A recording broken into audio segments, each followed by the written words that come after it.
you co-founded Super Game League in Brazil.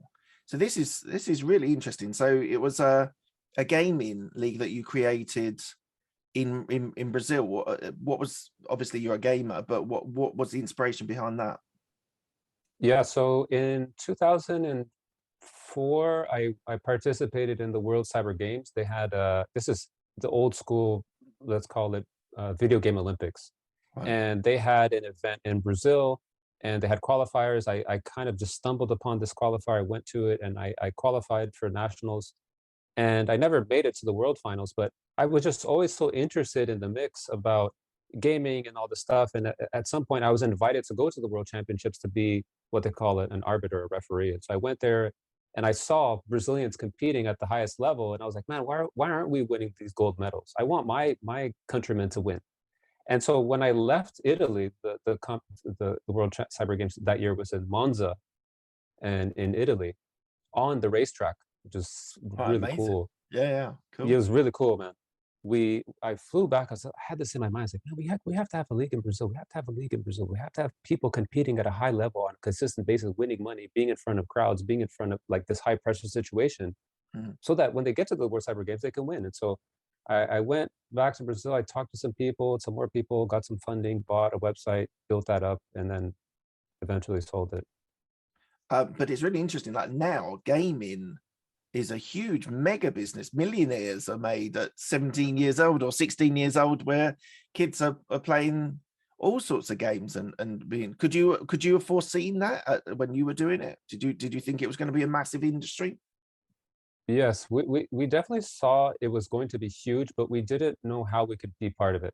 One thing that was clear was that from the business side, the way we were running our business, we would sell sponsorships and we would um, create these tournaments and sell those tournaments as opportunities for sponsors. But we didn't do a very good job of scaling that side of creating the tournaments. Okay. I think the unit economics was not right to begin with, and I think it could have worked well, but just I didn't have, I wasn't resourceful enough to think through how we needed to restructure the business in order to make it work. So, but it was fun, man.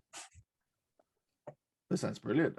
What's so you sold the company, did you say? Right.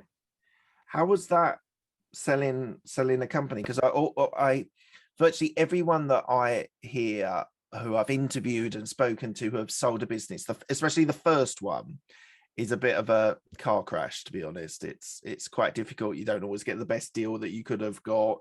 What was your experience of selling your first business?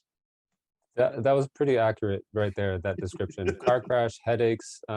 Looking back, you're like, oh my God, I gave away, like I bet I probably gave away the business, So when I look at just like the size of our email list that I had, like it was, tens of thousands of subscribers, but more specifically, they were gamers, males, mostly between the ages of like 15 and like 26, 27.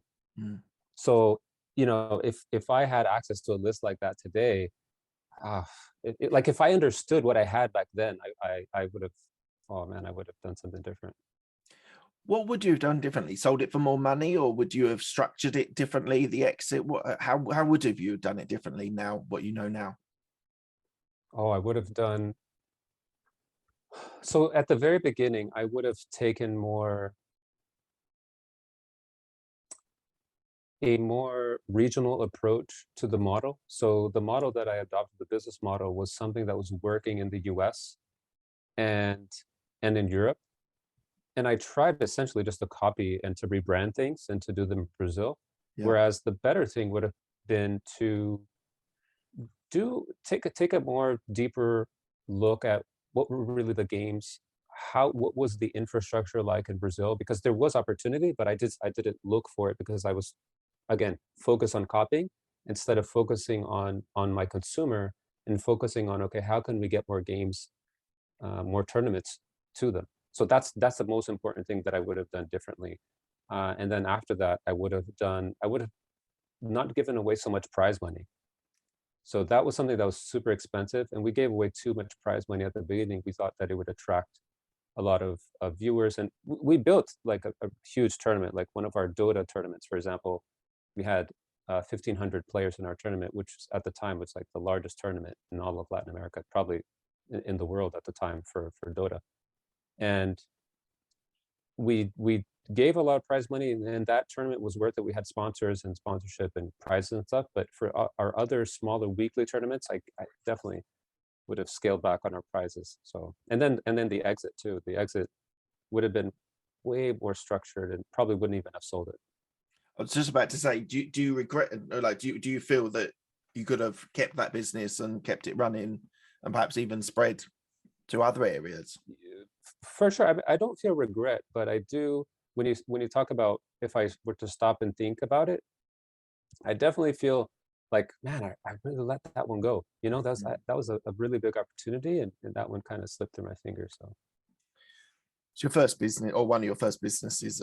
We all make mistakes in business, especially the first ones.